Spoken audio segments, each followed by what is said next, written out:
dan juga pemaparan yang terakhir. Please welcome pemaparan dari Bung Rocky Gerung.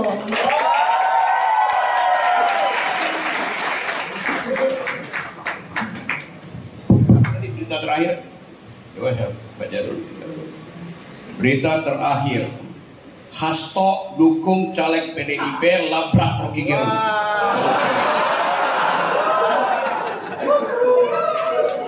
Dia sebut itu kebebasan berpendapat. Oke, fair enough itu. Tapi pendapat hanya disebut pendapat kalau ada yang menentang. Beda menentang berpendapat dan menghalangi orang berpendapat. Yang saya alami, pendapat saya dihalangi, bukan ditentang. Itu keduanya Hasto.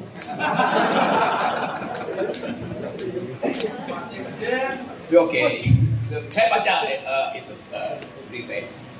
Apa yang bisa saya baca hari ini? Saya nggak bisa baca yang di ujung sana. Di bawah jam itu ada tulisan apa itu? Tolong dibacain agak keras. Dilarang merokok. Dilarang merokok. Karena ini perpustakaan. Kalau di istana tulisannya dilarang berpikir.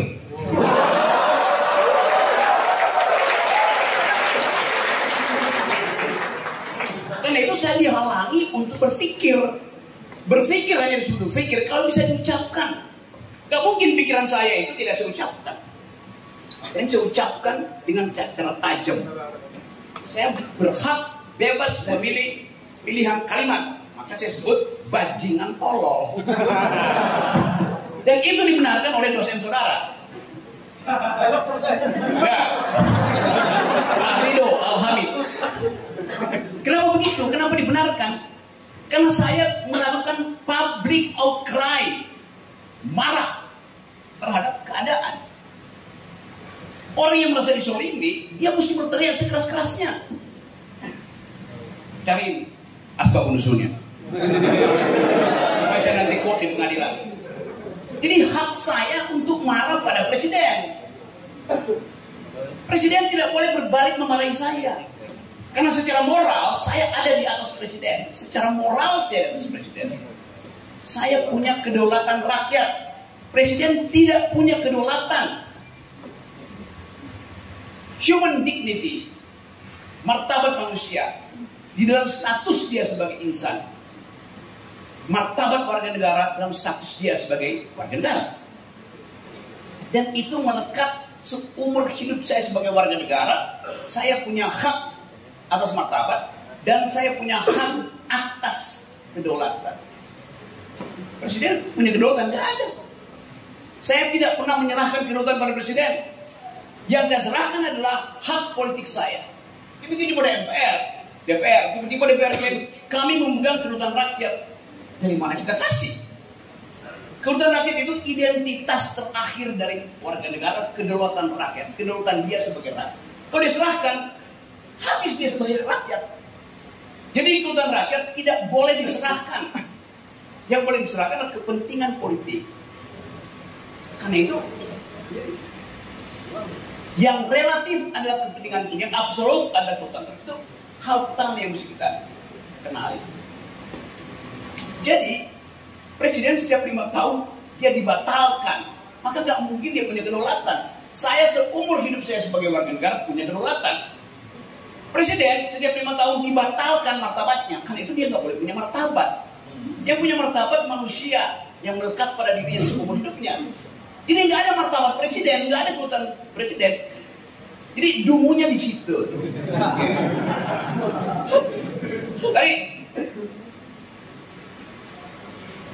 Pak Ridho bahkan harus terangkan, Pak Rocky di sini aman. Harus diterangkan bahwa di kampus aman, di perpustakaan aman. Lo yang nggak aman di mana kalau gitu? Kan mestinya prinsipnya semua aman kecuali dinyatakan tidak aman. Sekarang dibalik, semua tidak aman kecuali dinyatakan aman. Kan gila negeri ini kan. Semua kampus harusnya aman. Gak ada ketakutan. Karena di sini tidak ada senjata, yang ada adalah pikiran. Kenapa takut pada pikiran? Yang takut pada pikiran adalah hanya orang yang ijazahnya palsu.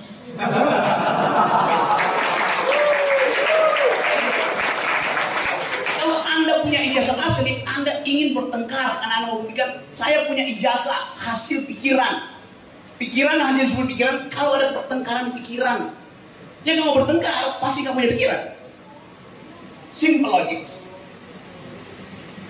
Jadi kita ada di sini di perpustakaan, yaitu sumber pikiran. Saya coba cari ilustrasi di masa lalu. Bagaimana perpustakaan itu akhirnya dicurigai sebagai sumber berbahaya bagi kekuasaan. Anda pernah baca buku yang ditulis oleh yang belajar linguistik, yang ditulis oleh Umberto Eco. Ya, Pak Rido baca itu karena ijazahnya asli. Umberto Eco menulis satu buku tebal kira-kira 1000 halaman dalam bentuk novel intelektual, judulnya Name of the Rose. Name of the Rose, nama dari mawar, semacam sindiran. Isi buku itu, saya kira pasti ada di Pusaka Muhammadiyah. Isi buku itu menceritakan di abad 12-13 perpustakaan di Vatikan dilarang dimasuki oleh umum. Jadi bagi gereja Katolik waktu itu, perpustakaan adalah sumber pengetahuan yang hanya boleh diakses oleh gereja. Berbahaya kalau rahasia gereja. Gereja waktu itu sekaligus kerajaan itu. Karena paus sekaligus pemimpin agama, sekaligus pemimpin politik. Jadi dicari akal supaya mereka yang menyusup masuk perpustakaan akan terkena bala, disebut akan ada kutukan dari Tuhan itu. Suatu waktu ada seorang rabi, seorang pastor yang agak radikal pikirannya. Dia diam-diam masuk ke ruang penyimpanan arsip di perpustakaan itu. 5 jam kemudian dia ditemukan tewas, mati. Artinya si Romo ini yang berusaha untuk membaca pengetahuan dikutuk oleh Tuhan karena dia melanggar larangan Tuhan. Umberto Eco berupaya membongkar skandal ini dalam novel Name of the Rose. Umberto perlahan bertindak seperti keahlian Pak Saud sebagai penyidik. Lalu dia mulai mengerti bahwa semua buku yang mengandung rahasia yang membahayakan kekuasaan Vatikan pada waktu itu diberi racun di ujung kertasnya. Kau punya buku ini. Bagian ini diberi racun kecil. Karena kebiasaan orang buka pada waktu itu pakai ludah. Jadi waktu dia buka halaman itu, racunnya masuk ludah. Belum ada Kindle waktu itu. Jadi dia diracun, bukan dikutuk oleh Tuhan. Karena ketakutan dari kekuasaan dan gereja waktu itu bahwa pengetahuan akan diambil alih oleh masyarakat sipil, oleh intelektual, oleh LSM. Mungkin kita bayangkan siapa yang diizinkan untuk masuk di situ, di perpustakaan itu. Sama pertanyaan kita, siapa yang diizinkan untuk masuk ke perpustakaan istana? Cuma buzzer. Karena mereka tahu buzzer nggak mungkin membaca, aman. Itu yang terjadi di dalam masyarakat kita hari ini. Kemarin saya review teman-teman dipersekusi di situ di Jogja. Tulisannya gede-gede. Jogja adalah kota pelajar. Rocky Gerung dilarang datang ke Jogja. Emang yang undang saya buser apa? Yang undang saya mahasiswa yang adalah pelajar. Kan gila cara mengerti itu. Jadi, kalau saya, Refli Harun, teman-teman semua di sini, dilarang bicara di Jogja, maka Jogja akan berubah dari kota pelajar menjadi kota buser.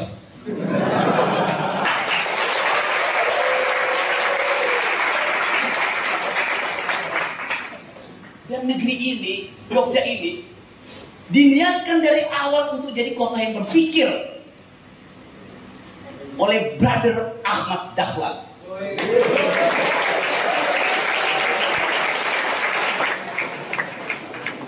Anda bayangkan, kalau pada waktu itu, berapa tahun sebelum kemerdekaan?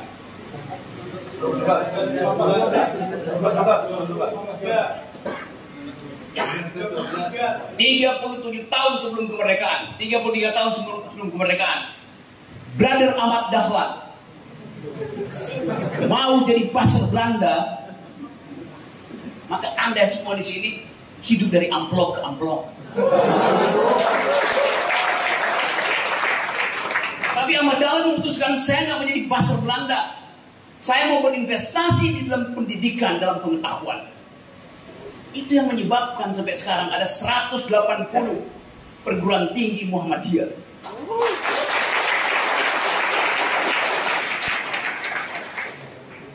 Dan kalau Muhammadiyah satu hari berhenti berpikir, IQ nasional kita drop 70%. Dan sekarang tinggal 70 memang. Itu pun disubsidi oleh Muhammadiyah. IQ nasional kita pasti disubsidi oleh Muhammadiyah. Sekolah Muhammadiyah ada di mana-mana, bermutu. Stunting per hari ini, kekurangan gizi, prevalensinya 20% ke 25%. Artinya dari 4 bayi yang lahir, 1 pasti kekurangan gizi. Karena hak si bayi untuk memperoleh susu, kacang hijau, daging berubah menjadi hak jalan tol untuk dapat aspal dan semen.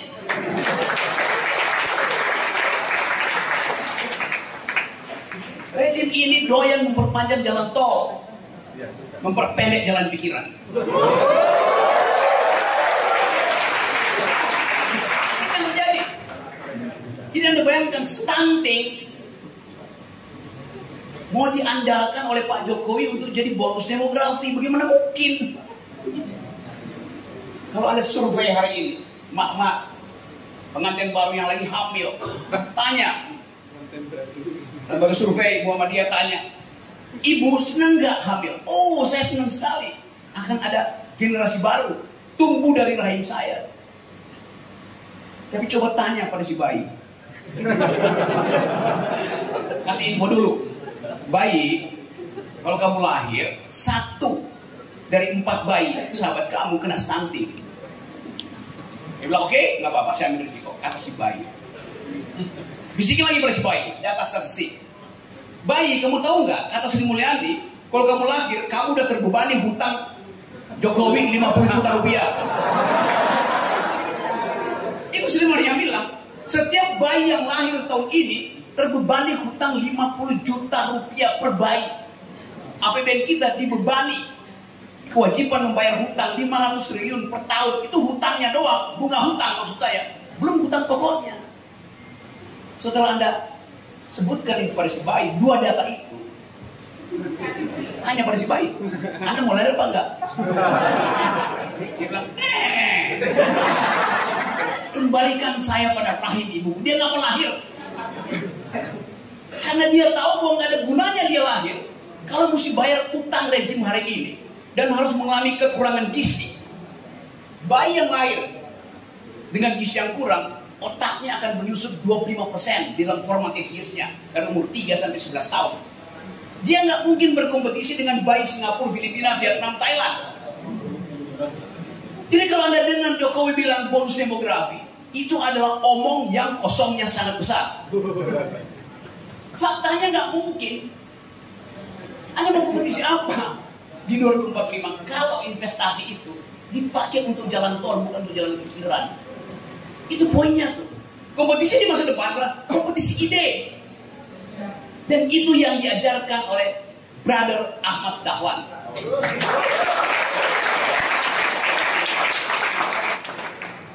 kata Pak Ahmad Dahlan, mengutip ayat pertama Quran, baca. Buku. Bukan aspal. Ini dasarnya. Jadi kita lihat bahwa kehidupan kita keropos dalam dua hal. Kesehatan kita buruk, pikiran kita dungu. Itu yang menyebabkan buzzer diternakan. Kalau ada pendidikan kesehatan, buzzer pasti ada. Orang yang punya otak gak mau jadi buzzer.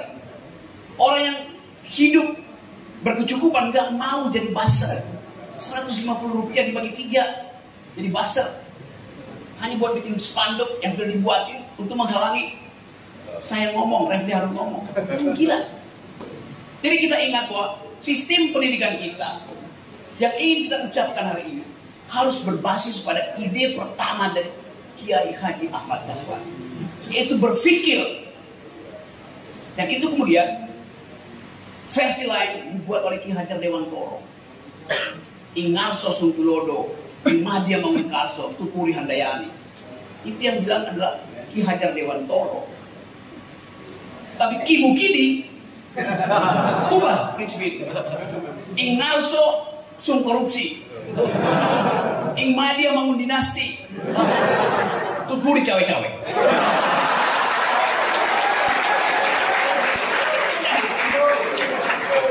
Fakta-fakta itu ada. Dan Anda lihat bagaimana Pak Jokowi merasa senang karena ASEAN kemarin sukses. Apa tanda sukses?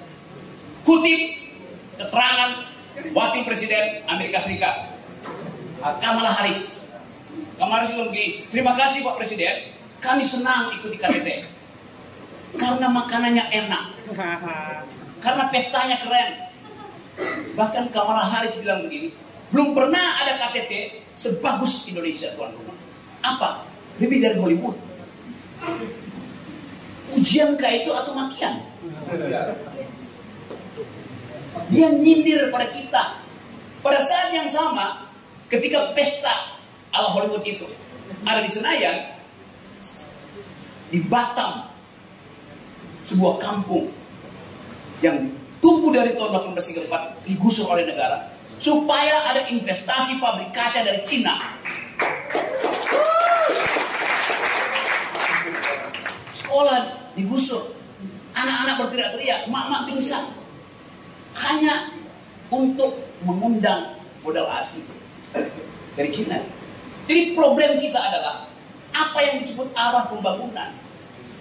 Gak ada, karena gak ada ide di dalam pikiran presiden. Jadi betul bahwa nanti akan ada kompetisi pemimpin berikutnya, yaitu siapa yang punya ide tentang keadilan, siapa yang punya ide tentang pertahanan dunia, siapa yang punya ide tentang lingkungan. Itu yang harus Anda pilih sejak sekarang. Jadi tunggu.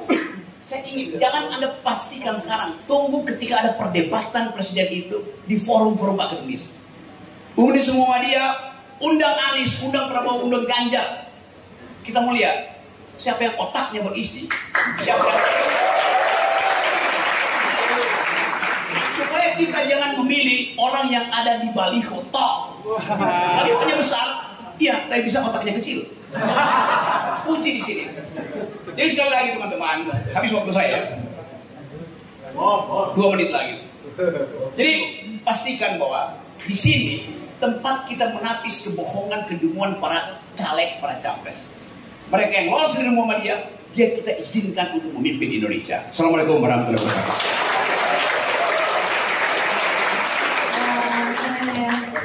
Terima kasih untuk Bung Rocky Gerung atas penyampaiannya. Sekali lagi tepuk tangan untuk Iman. Oke, gimana teman-teman udah sedikit mencerahkan ya? Dan mungkin teman-teman di sini sudah banyak mencatat nih pertanyaan-pertanyaan yang nanti mau dilontarkan ke 5 pemateri kita. Tapi sebelum itu teman-teman, saya mau mempersilakan kawan-kawan saya yang ada di pojok kanan itu untuk memberi tanggapannya. Jadi biar teman-teman itu gak diam-diam aja di sana ya. Jadi fungsi mereka untuk menanggapi apa yang tadi sudah dinarasikan oleh narasumber kita pada siang hari ini.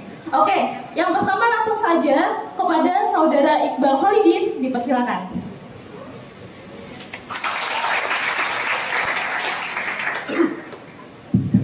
Oke, pertama cukup banyak ketawa ya kita ya. ketawa, bercanda, ngebahas negara, sebenarnya nggak mumet-mumet banget. Tapi teman-teman juga sadar bahwa sampai hari ini pemimpin kita banyak bercandanya. Padahal negara nggak pernah dibangun dengan bercanda. Percaya atau enggak, itu yang terjadi hari ini. 5 orang di depan, ya, ada ayahanda, ada abang-abang sekalian. Coba pengen nih ngekulik kita semua. Apa sih yang kemudian jadi sorotan kepada kondisi kita hari ini? Oke. Saya ngomong secara kapasitas dari Badan Eksekutif Mahasiswa sebetulnya. Yang pertama, kita ngomongin masalah demokrasi. Apa sih kemudian kita pengen artiin? Halo, hari ini sistem politik kita, setiap pengen pemilu, tukang obat di Indonesia tuh banyak. Bayangin, saya punya calon si A. Si A ini berkarakter A, B, C, D, integritas, bahkan dianugerahi anti korupsi walaupun dibantah sama ICW. Terus kemudian dia jadi dulunya adalah gubernur yang sangat baik dan lain sebagainya. Padahal ketika diriset kembali, apa yang kita temukan? Tapi seberapa banyak orang yang percaya cuma dari omongan? Seberapa banyak orang yang percaya cuma dari dominasi yang ditanamkan setiap hari secara paksa? Bisa tadi disebutkan bahwa sampai hari ini tidak ada dapat pidato pengambil kan? Gue nggak sempet moto pakai handphone. Gue bisa screenshot sih. berapa kali tinggal di sini juga ketemu lagi. Bung Rocky mungkin hari ini jadi bisa jadi besok jadi nanti. Karena kenapa? Pada akhirnya misal, saya coba melihat apa statement dari pembicara depan, ada Sufmi, Bung Rocky dan teman-temannya, mencoba menggunakan apa istilahnya, playing scheme atau gaya bahasa, permainan bahasa, lebih stay, kalau misalnya teman-teman. Sayangnya permainan bahasa ini itu nggak dimengerti semua orang, bahkan yang generalnya ada nggak ngerti. Apalagi orang yang nggak pernah mikir, kalau disebutnya. Apalagi orang yang di kebijakan seolah kayak Inggris, kalau tak salah satu kutipan Pak Rafli waktu itu RUU silakan yang pikir itu lebih kejam dari Inggris. Makin akhirnya ditemukan di sini teman-teman bahwa hari ini di mana harus sumber di depannya bukan nabi, apalagi Tuhan. Hari ini yang bisa jadi besok jadi nabi, tapi satu hal yang perlu kita sorot sebetulnya, permasalahan demokrasi kita memang dari awal mungkin tidak pernah diciptakan untuk mampu menampung setiap orang berbicara, menampung setiap orang sebagai subjek utama dalam penggerak demokrasi, tapi yang sebatas objek jualan demokrasi sendiri. Yang kita lakukan sampai ini apa? Demokrasi prosedural. Bulog ini kan pengen ditangkap karena demokrasi prosedural tadi. Siapa lagi? Si A, si B, si C pengen hadir. Kita sampai hari dianggap indeks demokrasi kita meningkat, menurun dan sebagainya, hanya dicek sebagai sebatas demokrasi prosedural. Pertanyaannya, demokrasi substansial kita sudah sampai mana? Sudah ada atau belum? Misal tadi ada yang mantan dewan, ada yang dari pengawas publik, wakil ketua KPK. Sudahkah kita hari ini mencapai demokrasi substansial? Itu harus jadi pertanyaan kita sebetulnya tadi. Di siang ini, demokrasi substansial bisa saya katakan bahwa warga Indonesia sampai sekarang masih banyak yang terpengaruh dalam pemikiran Marxis, yang terpengaruh yang dalam praktik mengikut ya, sesuai siapa yang mendorong, mudah dicuci otak, mudah dipermainkan, sampai akhirnya prosedur politik hasil mainan tadi itu nggak ada gunanya. Oh, kita sendiri sudah dimainkan. 3 bakal calon presiden nanti, siapa yang paling punya gagasan? Tadi ada yang jawab Prabowo, ada yang jawab Ganjar, ada yang mendorong Anies. Hari ini misalnya dari 3 orang ini berani nggak, misal paling simpel misalnya, berani nggak mereka untuk menjamin pendidikan gratis paling minimal di dasar menengah bahkan sampai memberi subsidi sampai mahasiswa? Ada yang berani sampai sekarang? Belum tahu, belum memilih. Dari 3 orang tadi misalnya, ada nggak yang berani misalnya Ganjar datang ke tempat wadas kemudian minta maaf depan publik? Ada? Enggak. Dia cuma ngomong, saya sudah menyelesaikan. Sudah selesai atau belum? 3 orang, berani nggak misalnya Prabowo minta maaf terkait kasus-kasus HAM masa lalu? Atau hanya berjuang? Siapa yang hari ini mau menjawab itu? 3 orang ini sudah ada, mungkin saja begini. Mungkin saja nanti. Mungkin saja jadi jualan politik lagi, dan mungkin saja kita akan melihat praktik jual beli obat lagi. Maka saya rasa nanti bisa kita banyak perdebatkan teman-teman, karena saya tanggapan bukan dari saya saja, bapak-bapak sekalian, om-om sekalian. Tapi nantinya bisa lebih sekali bagaimana demokrasi substansial ini bisa benar-benar terjadi. Saya lebih banyak bersama teman-teman di Jogja coba mendorong ada blok ataupun poros politik demokratik yang baru, menggabungkan kekuatan daripada teman-teman aktivis parlemen dan juga teman-teman aktivis sosial parlemen dengan gagasan, dengan gagasan. Ketika memang bisa dijalankan juga bisa dilakukan, saya sadar namanya ada itu organisasi. Tapi tidak, saya rasa kita untuk berpikiran lebih kembali. Sudah tepat kita datang siang ini ke sini. Terima kasih. Wassalamualaikum warahmatullahi wabarakatuh. Oke, terima kasih kepada Saudara Iqbal selaku kalau di BMKM beliau selaku Menteri Koordinator dari Pergerakan, teman-teman. Menteri Koordinator Pergerakan. Iya, di pergerakan nih, Nabi Pergerakan di UMY ini. Iya, udah tepuk tangan ya. Kalau panggilan akrabnya Ateng, anak tengik. Oke. Oke, selanjutnya ya kita dengarkan dari mahasiswa berprestasi UMY. Oke, kepada Yasir Adat dipersilakan.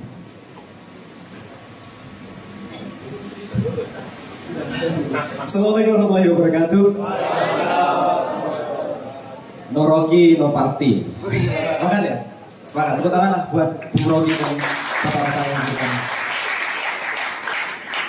Ya, tadi saya sempat mendengarkan satu kalimat dari Pak Rocky tadi bahwa beliau menyampaikan bukan cuma pikiran yang disubsidi oleh pemerintah, tapi dari 660 triliun itu tadi, Muhammadiyah bahkan mensubsidi bukan cuma pikiran, tapi mensubsidi finansial juga.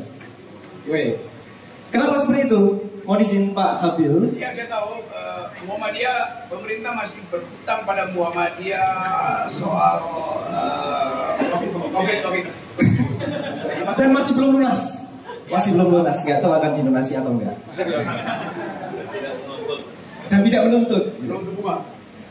Dan tadi disampaikan oleh Bang Habil bahwa dari 660 triliun itu bagian mana yang digunakan untuk mencerdaskan kehidupan bangsa. Karena tadi saya menyampaikan bahwa Muhammadiyah saat ini bukan cuma mensubsidi pikiran tapi juga mensubsidi finance untuk negara. Saya adalah mahasiswa bidik misi, Pak. Kebetulan kalau misalkan di tahun ini namanya KIP. Kalau tadi nggak ada yang angkat tangan, saya angkat tangan sendiri. KIP. Nah, dari situ, bayangkan kita kuliah di sini tidak disubsidi penuh walaupun saya statusnya adalah bidik misi, tidak disubsidi penuh oleh negara. Tapi 70%-nya adalah ta'awun dari keluarga-keluarga Anda yang ada di sini. Ya, walaupun memang beberapa mahasiswa bilangnya mahal. Ya memang. Nggak apa-apa, kalau mau kritik depannya dong. Itu yang namanya pertarungan ide kata Bung Rocky kan tadi. Kemudian dari 660 triliun itu, teman-teman, Indonesia saat ini indeks pembangunan manusia, Human Development Index-nya tertinggi itu ada di kota Yogyakarta dengan 87. Nama ini apa tingkatnya? Tapi Pak Rocky, kalau Pak Rocky saat ini jalan ke arah timur sekitar 1,5 jam, itu ada yang namanya Salt Mountain ya. Tahu Salt Mountain? Gunung Kidul. Nah, itu indeks pembangunan manusianya cuma 70. Dengan lama sekolah itu 7,4 bulan, 7 tahun, 4 bulan. Gak lulus SMP ya? Gak lulus SMP. Bayangkan kita yang satu provinsi, katanya provinsi atau kota pelajar, 1,5 jam dari sini, bahkan adik-adik kita tidak berani bermimpi untuk lanjut SMA. 660 triliun itu sudah semestinya disubsidi untuk menginstall pikiran dan mimpi adik-adik kita itu. Oke, tadi saya coba mengkritisi, 1 menit, mungkin 2 menit lah ya, subsidi. Oke, coba mengkritisi Pak Rocky. Karena kalau misalkan kita manggut-manggut aja sama Pak Rocky, kayaknya nggak asik kan ya? Nah, bahwa Pak Rocky tadi bilang, oke, kehidupan kita saat ini sudah dijamin keamanannya walaupun di perpus. Tapi teman-teman mungkin masih ingat beberapa waktu yang lalu ada seorang mahasiswa yang mempertahankan skripsinya, membuat sebuah produk yang digunakan untuk memotong kayu, dan itu diposting oleh dosen pembimbingnya di TikTok, viral sampai jutaan views. Anda tahu komentarnya? Lebih baik anak SD daripada karya ini.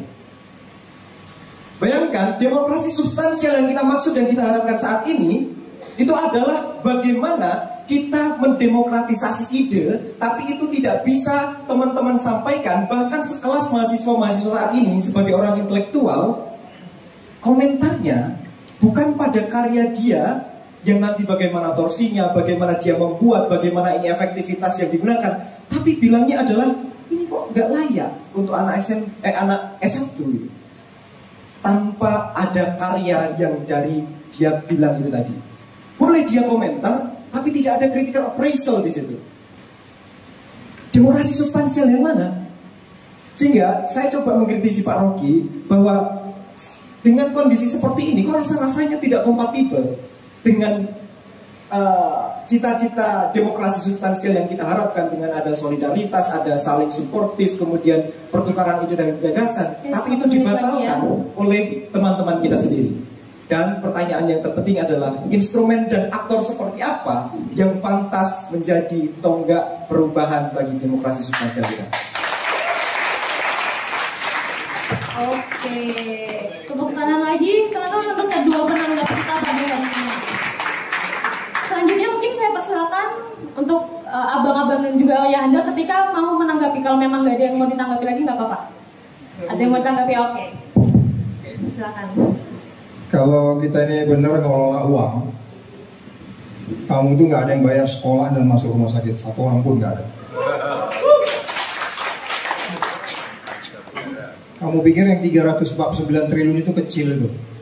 Yang ditangani Mahfud sampai pusing sekarang hari ini juga nggak jelas.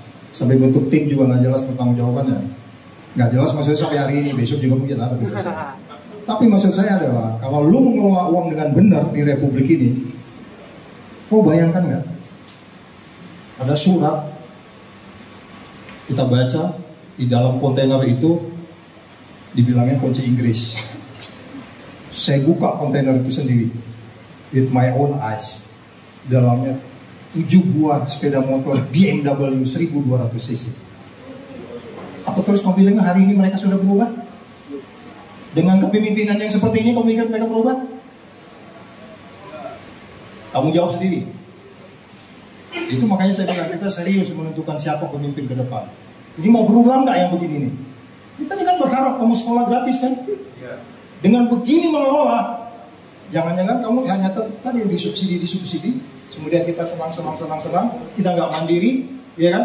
Datang 2045, negara lain sudah menggunakan imajinasi. Angka besar itu sekarang persoalan saya, itu kompetensi saya. Makanya kalau bicara angka, kuping gue berdiri, itu udah jelas. Pak Mahfud nggak bisa ngejelasin. BTS kemarin korupsinya kamu tahu, ya kan? Beberapa orang disebut-sebut tapi enggak. Penegakan hukum masih seperti itu. Jadi makanya saya katakan, ini persoalan serius memimpin. Aku nggak mempengaruhi kalian yang sudah menentukan pilihan. Yang no, kamu masuk ke bilik suara antara kamu dengan Tuhanmu. Gak ada orang bisa mempengaruhi. Benar nggak? Bila perlu kamu malam berdoa, tahajud, ya Allah tunjukkanlah siapa yang akan memimpin Indonesia 5 tahun ke depan. Gunakan imajinasi. Ini bukan soal main-main. Kita sudah ditipu. Sejak negeri ini merdeka kita ditipu. Ditipu oleh banyak orang. Dan gue gak mau lagi ditipu lagi. Kalau kecuali kalau lu mau, itu urusan lu. Kalau gue enggak. Saatnya kita nggak bisa abu-abu lagi sekarang menentukan. Soal teori itu sesuatu yang fleksibel. Karena dalam perspektif teori tidak ada perbedaan antara teori dan praktek. Benar nggak? Nggak ada loh. Tadi kan kita ribut soal substansial dan yang lain-lain itu. Tapi itu menjadi kabur ketika pemimpinmu itu memimpin nggak pakai teori gitu loh. Dia nggak paham teori. Itu yang dirasakan oleh Rocky Gerung selama ini. Saya katakan Rocky Gerung itu orang yang paling lemah lembut, sampai kadang-kadang gue nggak ngerti dia mau ngomong apa. Amplasnya itu nomor 0 gitu, ngerti amplas nomor 0 ya? Siapa yang sering amplas kayu? Tukang lemari pasti tahu. Tukang amplas kayu nomor 0 dia, sampai kita nggak ngerti. Tapi begitu lu nggak ngerti, digaji lu sama dia. Kata yang apa tuh, B apa tuh. Jadi sekali lagi, adik-adik, ini persoalan serius. Memilih pemimpin itu nggak persoalan gampang. Kali ini gunakan imajinasimu untuk meninggikan. Sekali lagi, gua hadir di sini tidak mempengaruhi lu milih siapa. Karena kita ini gagalnya sama-sama. Emang negeri ini gua punya. Enak aja lu ngasih tanggung jawab gua. Nah ini tanggung jawab kita sama-sama. Makanya itu gunakan imajinasi, gunakan kumpul data. Orang kecenderungannya tidak berubah, karakternya tidak berubah, stylenya nggak berubah, karena value di kepalanya berbeda. Jadi kalau nilai value di kepala kita ini berbeda, nilai itu apa? Nilai itu tetap kebenaran yang diajarkan Tuhan kepada kita. Kalau nilai itu nggak bisa, Anda mau punya uang berapa, gagal. Kenapa sawitnya? Rocky, kamu belum cerita soal sawit itu, cerita loh. Bisa nanti cerita.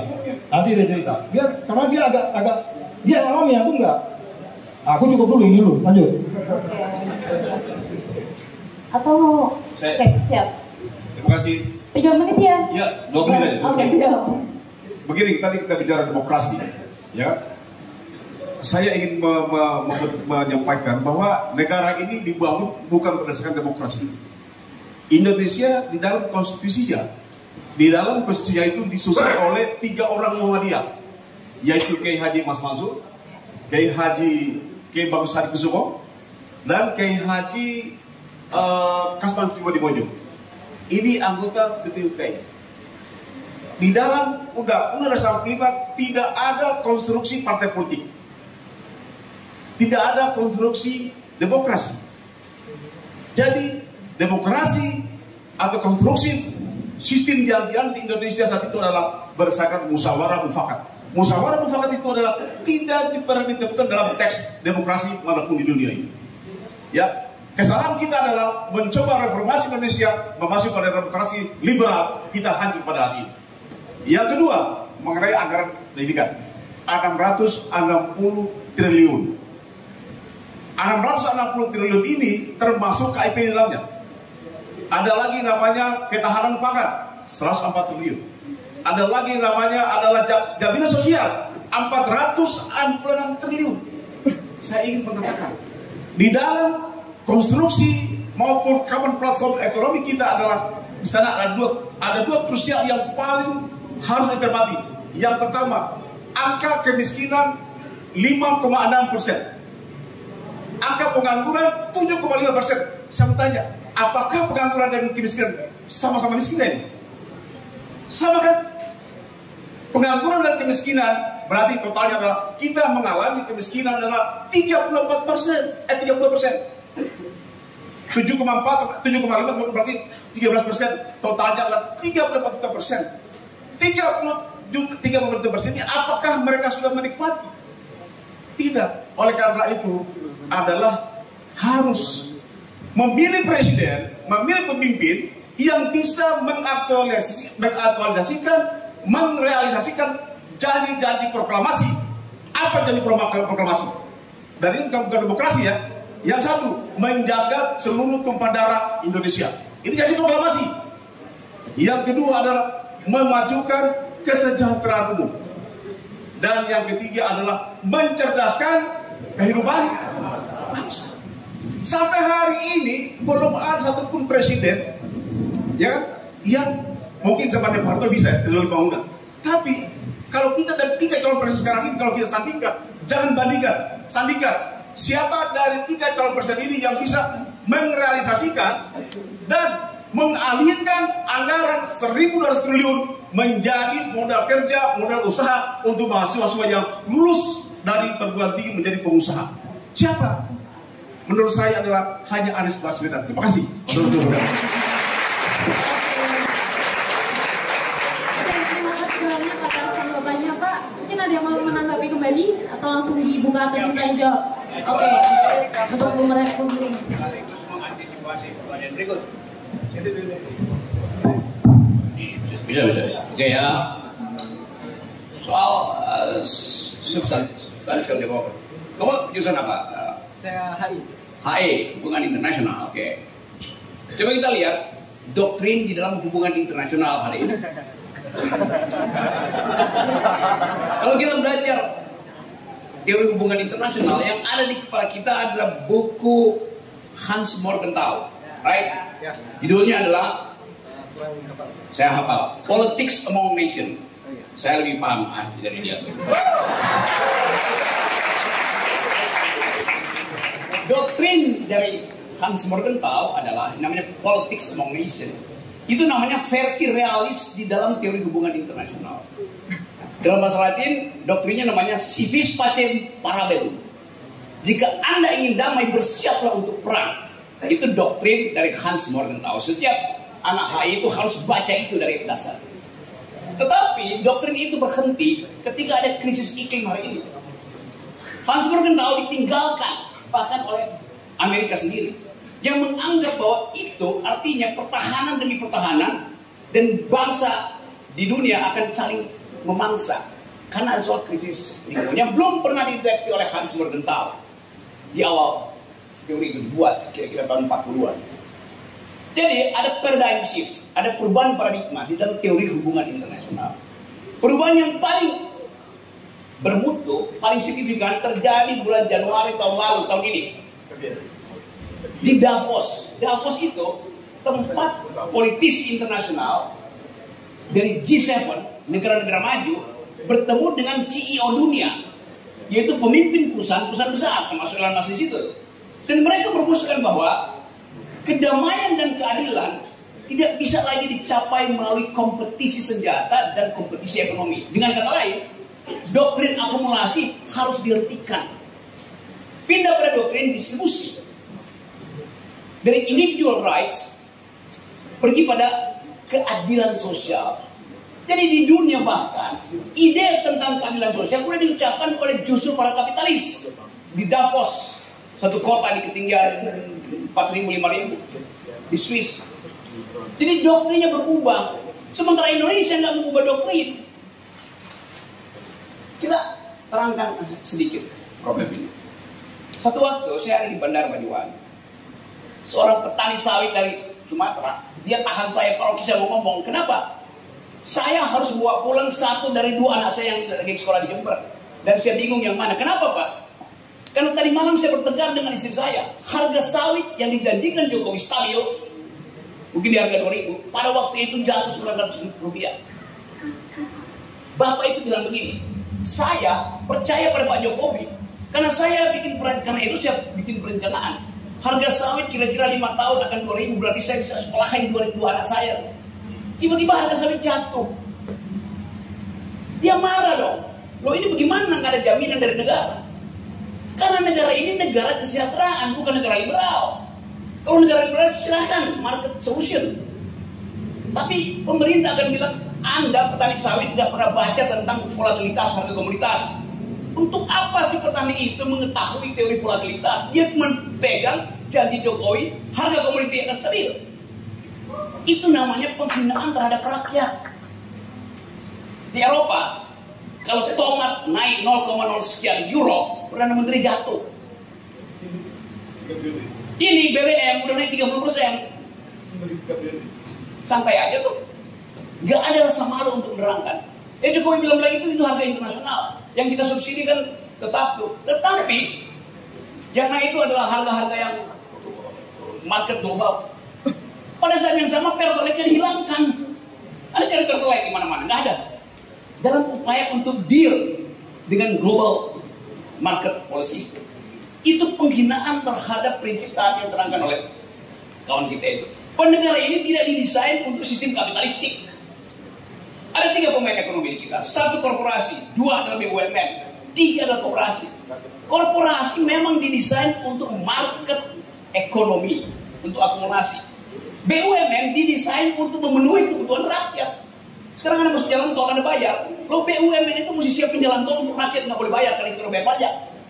Sekarang dikasih tarif. Kenapa? Karena rugi, maka dijual ke asing. Kan bangsat namanya, Tuan. Oh bilang, kereta cepat itu untuk seluruh rakyat. Yang naik kereta cepat orang berdasi dari Jakarta ke Bandung. Jalan tol, Anda semua punya motor, pernah kan masuk jalan tol? Dilarang. Anda mesti beli mobil supaya masuk jalan tol. Jadi Anda dibebani lagi dengan harus bayar untuk masuk jalan tol. Nah, itu dasarnya kan. Kekonyolannya ada di situ, saudara-saudara. Jadi saya mau terangkan itu sebagai upaya untuk mengupas secara tajam yang disebut substansial demokrasi itu. Kalau demokrasi substansial, partisipasi warga negara maksimal, itu namanya demokrasi substansial. Ada deliberative ideas di situ, percakapan harus di antar komunitas. Itu dasarnya demokrasi substansial. Yang sekarang itu nggak terjadi. Kenapa? Saya teruskan lagi ideologinya. Boleh ada yang namanya market ekonomi, karena diperlukan inisiatif swasta untuk membangun. Oke, dalam 13 detik. Yang boleh adalah market ekonomi, bukan market society, bukan market society. Sekarang tadi kita sebut kita warga negara. Faktanya kita bukan warga negara. Faktanya kita dibikin konsumen. Dan harga itu ditentukan oleh percalokan politik yang kita sebut oligarki. Jadi kita mau hentikan prinsip bahwa Indonesia akan masuk dalam market ekonomi, boleh. Tapi tidak boleh Indonesia menjadi market society. Assalamualaikum warahmatullahi wabarakatuh. Oke, sebelum kita ke sesi tanya jawab, atau mungkin ada yang mau menanggapi lagi? Jadi udah iya, setelah ini dari peserta. Tapi kita mau breaking dulu sebentar nih, Bung dan Ayahanda, karena kita punya mahasiswa di sini dari mahasiswa WB yang menjadikan seni sebagai alat perjuangan. Oke, mungkin langsung saja dipanggil ya untuk teman-teman di Senesia. Silahkan maju ke depan. Oke.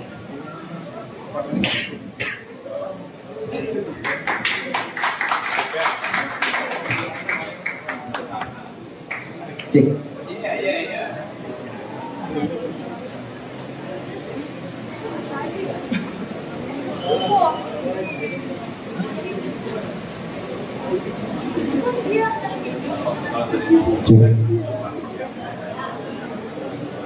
Oke, jadi di Senesia ini ada dari kawan-kawan dari Fakultas Hukum UNY yang nantinya akan membacakan puisi dan juga ada akustik ya teman-teman.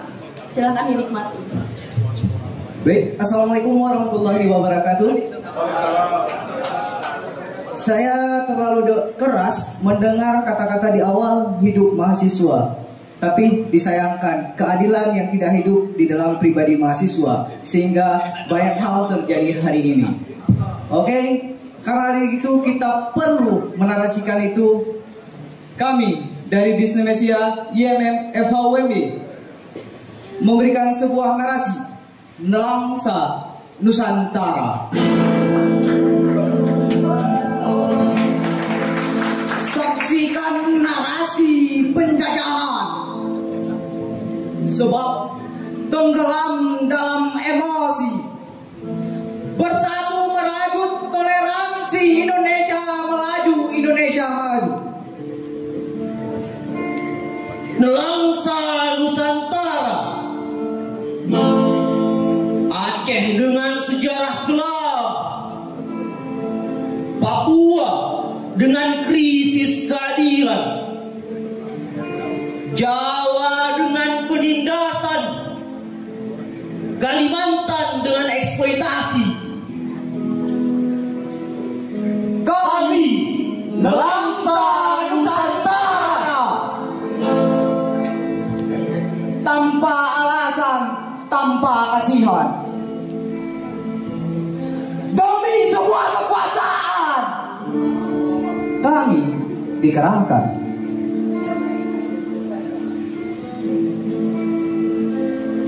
Kekuasaan mulai usang, ruang demokrasi mulai petang. Terdengar gendaran perang, terdengar gendaran perang, terdengar gendaran perang. Saling menghantam, dengan pedang.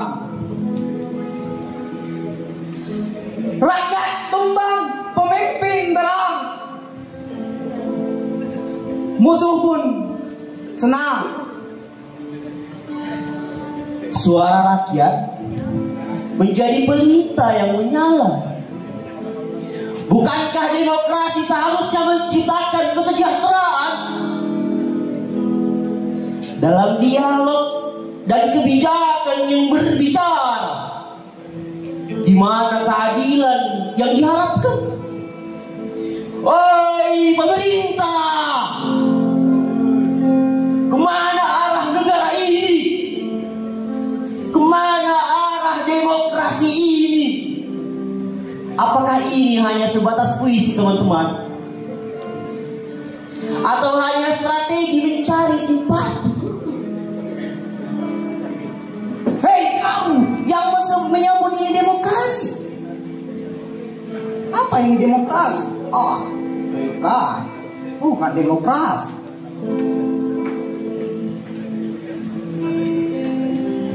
Ini hanyalah demokrasi. Pantas saja setiap demonstrasi berakhir anarki. Karena kita terlanjur dalam mabokrasi. Kau, kita semua berkelana dengan pesimisme. Berpidato meminta pengawalan, berpidato meminta pengawalan. Kebebasan kian diikrarkan milik Tuhan. Oi Tuhan, demokrasi bukan sebatas narasi. Demokrasi lahir dari mereka yang memiliki hati. Demokrasi milik mereka yang punya hati, bukan untuk mereka yang mencari kursi. Tanpa kenal batasan karya, biarkan kami berbuat jujur. Jujur, aktif, mudah diatur. Siapkan aturan untuk bertempur. Rumah kami jangan digusur. Akan terus ku ulangi. Uangku semakin banyak, uangku semakin menumpuk. Kau mati, kau bodoh. Siapa suruh jadi miskin? Siapa suruh pilih aku? Sekian, terima kasih. Keadilan ini.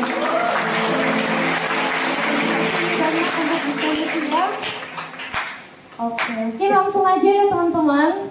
Setelah tadi kita ice breaking sebentar, ini kita buka buat 3 penanya ya. Baik, oke. 3 penanya langsung di satu termin. Silakan turunkan tangan dulu. Jadi nanti saya panggil 1, 2, 3, saya ambil 1. Oke. Turunkan dulu, turun. Oke, 1, 2, 3. Oke, 1, ulang lagi. 1, 2, 3. Oke, dari situ. Saya lihat kanan kiri. Oke. Yang terakhir ya. Mungkin di depan kali ya, di depan nih. Biar adil. Ada yang dari tengah, kiri, depan. 1, 2, 3. Oke.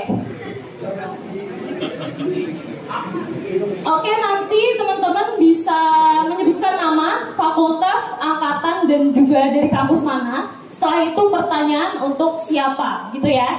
Yang pertama, silakan yang dari kiri saya.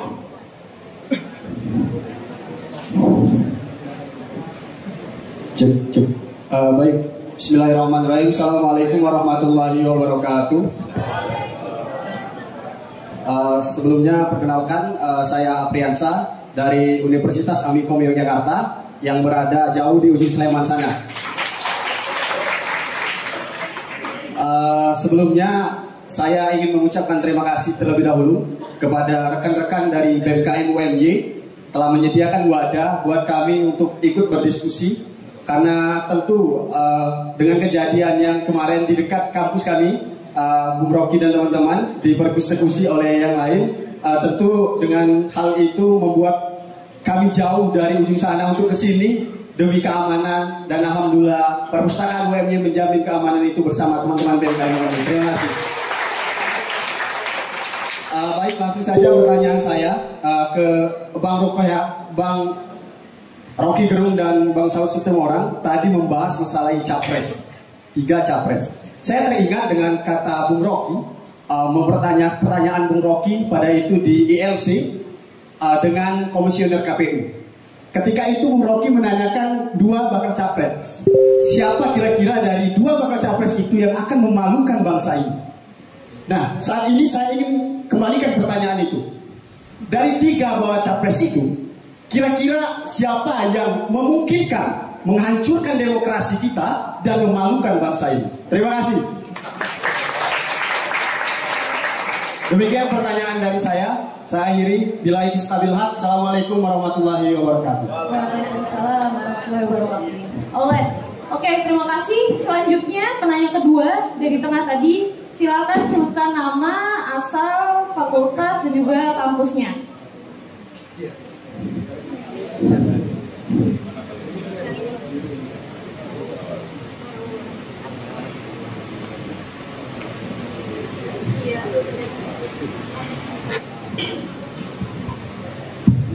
Baik, tes. Assalamualaikum warahmatullahi wabarakatuh. Selamat sore teman-teman semua. Perkenalkan, nama saya Muhammad Alifian Mugrizal, mahasiswa Ilmu Pemerintahan Universitas Muhammadiyah Yogyakarta angkatan 2019.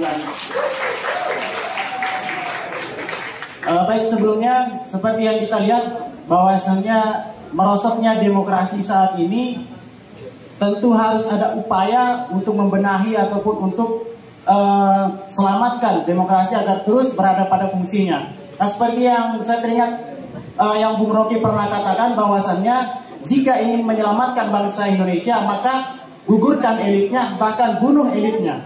Nah, seperti yang kita ketahui juga bahwasannya tahun ini adalah Indonesia sedang berada dalam tahun politik yang dimana ada dilakukannya pemilu mulai dari pemilihan pilkada, legislatif hingga pemilihan presiden. Nah, tentu di sini terjadinya reshuffle atau di sistem pemerintahan pusat maupun sistem pemerintahan daerah.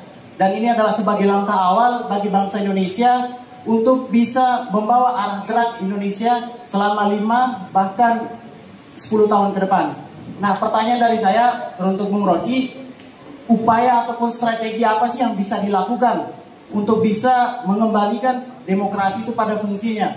Karena Bung Rocky juga pernah katakan bahwa bukan tugas saya untuk mencari solusi itu. Namun sampai kapan Bung kita hanya bisa membungkam solusi itu? Sampai kapan kita bisa melihat bahwa demokrasi tidak lagi pada fungsinya? Sampai kapan kita hanya diam ketika kedaulatan tinggi rakyat tidak lagi berada di tangan rakyat? Mungkin ketika solusi itu tidak kita dapatkan pada kekuasaan, pada elit politik di sana, kenapa tidak kita sebagai masyarakat memberikan solusi? Siapa tahu dan barangkali dengan adanya forum ini, para elit politik di sana bisa mendengarkan solusi-solusi yang kita sampaikan pada saat ini agar demokrasi bisa substansif dan berada pada fungsinya. Terima kasih. Mungkin wassalamualaikum warahmatullahi wabarakatuh.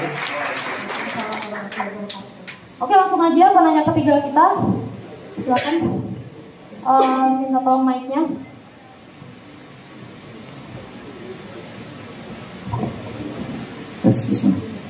Baik, assalamualaikum warahmatullahi wabarakatuh. Sebelumnya sebuah kehormatan bagi saya dapat bertanya secara langsung kepada Bung Rocky Gerung yang mana merupakan pencetus dari kaum akal sehat. Hidup mahasiswa. Baik Bung Rocky, mungkin pertanyaan saya nanti cukup mendasar ya. Jadi begini Bung Rocky, sejatinya kita sebagai manusia itu adalah makhluk yang sudah ada nalurinya untuk condong terhadap suatu kebenaran. Nah, seburuk-buruknya apa yang kita perbuat, pasti hati kita tahu mana yang hak dan mana yang batil. Nah, setelah saya amati sedikit, manusia itu ada fase-fasenya Bung. Dimulai dari kita saat ini sebagai mahasiswa, yang mana kita sebagai mahasiswa saat ini sangat getol sekali menyuarakan yang menjadi hak-hak dan yang menjadi hak-hak dari masyarakat. Nah, setelah itu kita akan masuk ke mana kita dapat masuk ke lingkungan birokrasi, yang mana di sana kita dapat memegang stakeholder yang dapat menentukan nasib hidup masyarakat. Namun PR-nya adalah banyak dari yang dulunya aktivis, Bung. Yang dulunya aktivis, yang dulunya menyuarakan suara-suara hak masyarakat, namun ketika masuk ke dalam lingkungan birokrasi, mereka justru menjadi setan dalam birokrasi itu sendiri. Dan itu sangatlah membuat saya jijik ya atas apa yang telah mereka perbuat saat menjadi masuk ke dalam lingkungan birokrasi itu sendiri. Bahkan ini terjadi dalam kehidupan saya memiliki teman, Bung, yang mana dia merupakan aktivis mahasiswa juga. Dia pernah mengikuti demonstrasi untuk menyuarakan hak-hak masyarakat. Nah, saat itu saya berdiskusi dengan beliau. Beliau bilang kepada saya, intinya dia memegang suatu acara. Nah, namun dalam acara tersebut dia mengambil sebagian uang yang sebenarnya itu bukan hak dia, tetapi dia ambil untuk kantong dia pribadi, untuk mengenyangkan perut dia pribadi. Nah, yang saya khawatirkan adalah pola ini akan terus berulang di mana kita sebagai mahasiswa saat ini sangat getol untuk menyuarakan kebenaran, tapi ketika kita menjadi aktivis, ketika kita masuk ke lingkungan birokrasi, malah kita juga melakukan hal yang sama, yaitu menjadi setan dalam birokrasi itu sendiri. Nah, kira-kira, Bung, bagaimana langkah-langkah atau yang harus menjadi pegangan kita untuk dapat berpegang teguh terhadap apa yang kita suarakan saat ini, gitu.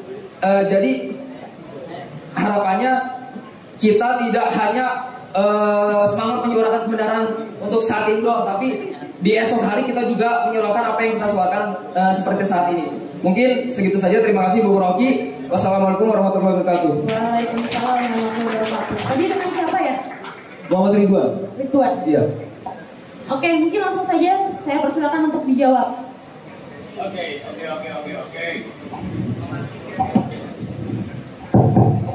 Jurusan apa? Manajemen, Pak. Manajemen. Oke. Tahu arti kata manajemen? Intinya lingkup kita bisa mengatur segala hal. Oke. Entah itu waktu atau siapa tokoh ahli manajemen yang kamu kagumi? Mungkin tokoh di praktis atau begini, Pak? Iya, ada seorang di praktisi atau dia dosen atau jadi. Untuk saat ini mungkin ada contohnya Sandiaga Uno, Denny Santosa, lalu ada Dewa Eka Prayoga dan lain sebagainya. Kalau dosen? Kalau dosen mungkin Ibu Muna, Pak. Oh, di sini ya? Iya. Pernah tahu nggak namanya Renald Kasali? Belum, Pak. Renald Kasali seorang profesor manajemen. Lalu waktu saya ucapkan bajingan tolol, si Profesor Renald Kasali ini yang suka pakai namanya iklan perubahan, Pak. Kan dia perubahan orang pinter. Ya itu kan orang pinter minum tolak angin. Itu ada tuh. Kenal yang wajahnya tuh. Jadi bilang begini Profesor itu, Saudara Rocky Gerung bahasanya kasar. Soal saya sebut bajingan tolol itu. Karena dia jarang bercinta. Kata Renald Kasali ada di TikTok. Bayangin, Profesor bilang begitu. Apa hubungannya antara kritik yang tajam dengan kurang bercinta? Kami tanya pada dia nggak bisa jawab pasti. Kenapa? Karena dia salah minum jamu. Dia minum tolak angin, mesti diminum tolak dungu. Yes, dia profesor ilmu manajemen. Artinya dia memanipulasi hubungan antara fakta dan preposisi atau teori. Manajemen artinya dari kata dasar manus. Manus artinya tangan. Dari kata manus itu dibuat kata manajemen. Jadi manajemen akan mempergunakan tangan untuk mengatur. Itu namanya manajemen. Di dalam ilmu kedokteran, kata manus itu adalah asal usul kata manipulasi. Manipulasi artinya pakai tangan untuk memperoleh sensasi seksual. Namanya masturbasi itu. Ini saya kasih terang teorinya. Jadi profesor ini ahli manipulasi dan ahli masturbasi. Bilang sama dia, saya bilang, dia profesor di UI. Inilah contoh guru besar dengan otak kecil. Itu dasarnya kan diviralin ya. Nanti saya bertengkar. Manajemen. Ada tadi yang bertanya pertama tadi siapa? Ya, dari mana kamu? Jurusan ilmu pemerintahan itu. Oke. Demokrasi itu adalah the government of reason through the government by the people. Demokrasi itu adalah pemerintahan akal melalui pemerintahan orang. Demokrasi itu bukan pemerintahan dari, oleh, dan untuk rakyat, bukan. Demokrasi membutuhkan pikiran. Jadi ilmu pemerintahan pertama-tama adalah ilmu untuk memikirkan keadilan sosial. Dan itu namanya politik. Politik hanya disebut politik kalau di dalamnya ada ide tentang justice. Buku Republik dari Plato intinya adalah tentang keadilan, distribusi keadilan. Jadi seorang politisi dia harus mampu berpikir tentang jenis-jenis keadilan yang berbeda di kalangan masyarakat. Keadilan sosial versi Pancasila beda dengan keadilan sosial versi filsafat Islam, beda dengan liberalisme, beda dengan libertarianisme, beda dengan komunis, beda dengan sosialis. Itu sebabnya menjadi politisi itu jauh lebih rumit daripada menjadi sekedar seorang teknisi, seorang dokter. Di Italia, kira-kira abad ke-15 itu, ada pandangan bahwa politik itu adalah, saya carikan keterangan lainnya. Ilmu politik adalah ilmu the highest of all sciences. Bahasa Indonesianya, politik itu ilmu yang tertinggi di antara ilmu-ilmu. Karena dia rumit, dia mesti menerangkan jenis keadilan sosial di Jogja beda dengan jenis keadilan sosial di Semarang. Itu banyak Pak Ganjar di Jawa Tengah. Coba saya terangkan satu hal tadi ya. Sekarang saya masuk pada pertanyaan dia tadi. Dari sini ke sana ke tadi. Anda bertanya tadi, siapa yang mesti kita pilih? Atau kita bertanya, siapa yang tidak boleh kita pilih? Parameternya apa? Kan itu dasarnya kan? Tadi siapa yang nanya tadi? Kamu semester berapa sekarang? Jurusan apa? Ilmu pemerintahan semester 8. Rencana kamu buat DO semester berapa?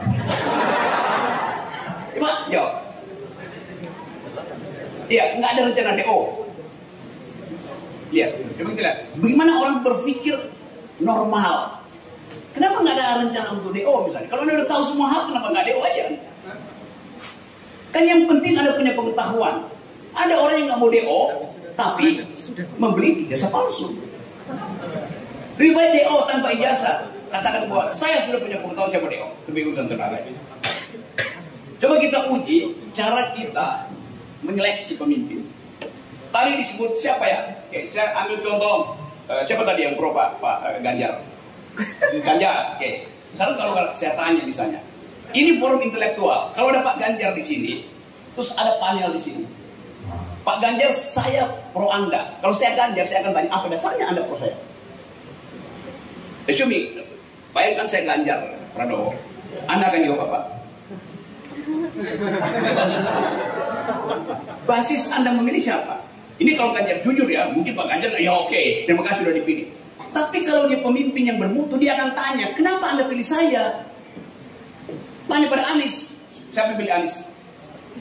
Siapa yang pilih Prabowo? Anda mesti tanya pada Prabowo. Atau Prabowo akan tanya, kenapa Anda pilih saya? Kalau saya Prabowo, saya akan tanya padamu, kenapa Anda pilih saya? Mungkin dari track record perjuangan yang dari awal sampai akhir mau berjuang terus untuk menjadi presiden. Ada poin. Karena Prabowo pastikan kapanpun, sampai tahun berapapun dia mesti jadi calon presiden. Itu pun udah poin kan. Kegigihan untuk nuntut, nyampe apa enggak kita nggak tahu. Tapi dari segi itu udah ada drive gitu. Oke, boleh. Sekarang coba kita bahas dulu pilihan dari teman kita. Oke. Seseorang untuk jadi presiden dia harus diperintah oleh konstitusi. Apa tugas presiden? Melalui perintah konstitusi, bukan melalui perintah pasarnya. Tugas presiden menurut Undang-Undang Dasar 45 cuma dua. Satu, cerdaskan kehidupan bangsa. Kedua, pelihara fakir miskin. Hanya itu. Sekarang kita tanya pada Pak Ganjar, sudahkah Pak Ganjar mencerdaskan kehidupan bangsa? Sudahkah Pak Ganjar memelihara fakir miskin? Pertanyaan BEM nanti begitu. Karena itu persyaratnya. Oke, kita buka statistik. Jawa Tengah tetap provinsi paling kaya di Pulau Jawa. Benar atau tidak? Allah. Kan Pak Ganjar akan bilang begitu. Lalu panel bilang, nih statistiknya. Jawa Tengah provinsi paling miskin di Pulau Jawa. Faktanya itu. Lalu bertanya, kalau begitu, apa hak Anda untuk pergi ke istana? Sementara Anda nggak bisa menyelesaikan kemiskinan di Jawa Tengah. Timbul dialektika. Itu fairnya. Anda tanya pada Pak Anies misalnya, waktu Anda gubernur, indeks kemiskinanmu berapa? 7.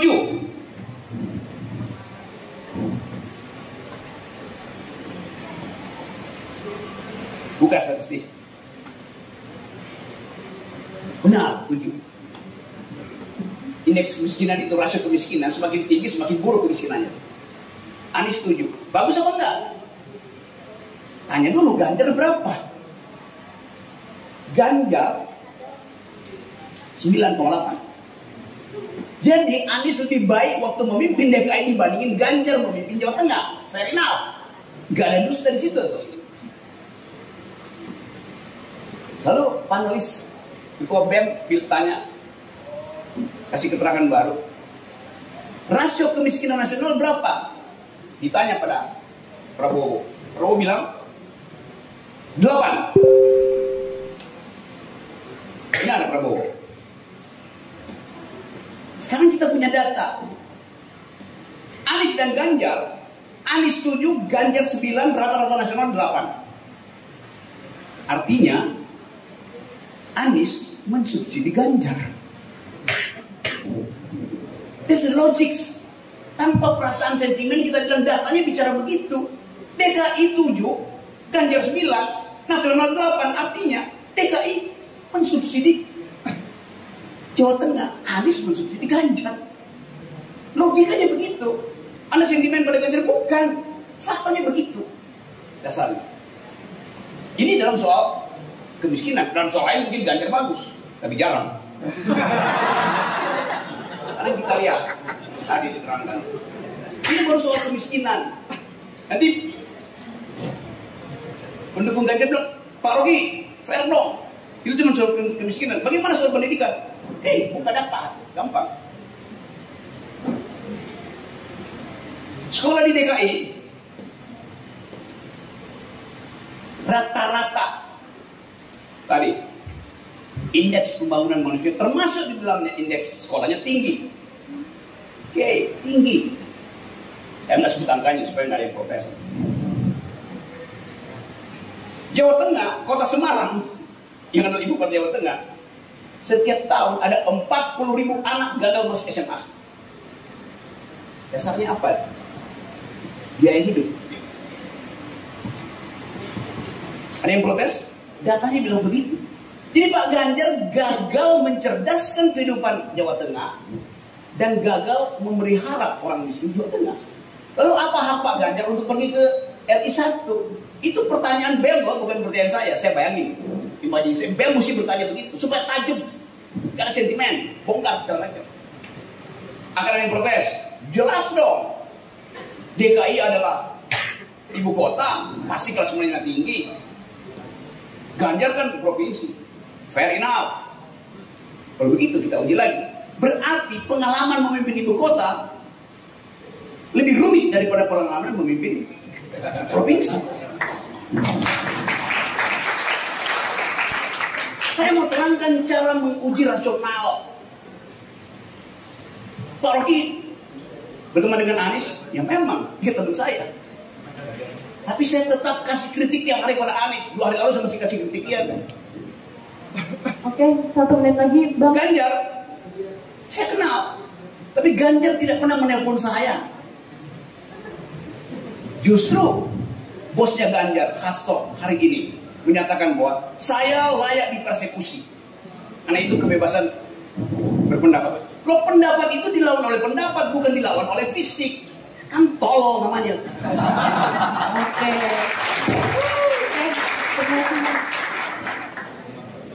Saya berpikiran tetap ada 3 kebohongan. Lies, damn lies, statistik. Angka-angka itu bisa bohong. 2 menit, Pak. Bang, maaf, 2 menit.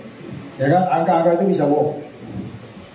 Tapi dia menjadi lebih terbukti ketika Anda menggunakan passion Anda, ketika Anda menggunakan knowledge, imajinasi Anda, ketika Anda memegang apa yang kita sebut kebenaran, keadilan, dan kejujuran. Jadi hati-hati dengan angka. Tetapi ketika seseorang memegang keadilan, kebenaran, dan kejujuran, angka itu nggak akan jauh dari sekitar dia. Itulah yang saya katakan, gua nggak mau kali ini dibohongin lagi. Lu mau dibohongin itu urusan lu. Oke, terima kasih abang-abang kita atas jawabannya. Tepuk tangan sekali lagi teman-teman semuanya, Mas ya. Karena ini sudah menunjukkan pukul 5 teman-teman, kita dibatasi oleh waktu. Jadi maaf sekali ketika pertanyaan dari teman-teman tidak bisa dijawab. Mungkin teman-teman bisa bertanya kembali ke YouTube atau sosial media dari abang-abang kita di depan ini gitu ya. Jadi follow, subscribe, dan lain sebagainya tadi lah ya. Oke, mungkin saya cukupkan saja. Terima kasih sebelumnya untuk para narasumber kita dan juga teman-teman yang ikut diskusi yang meluangkan waktu pada sore hari ini. Saya pamit undur diri. Billahi fisabilillah, wassalamualaikum wassalamualaikum warahmatullahi wabarakatuh.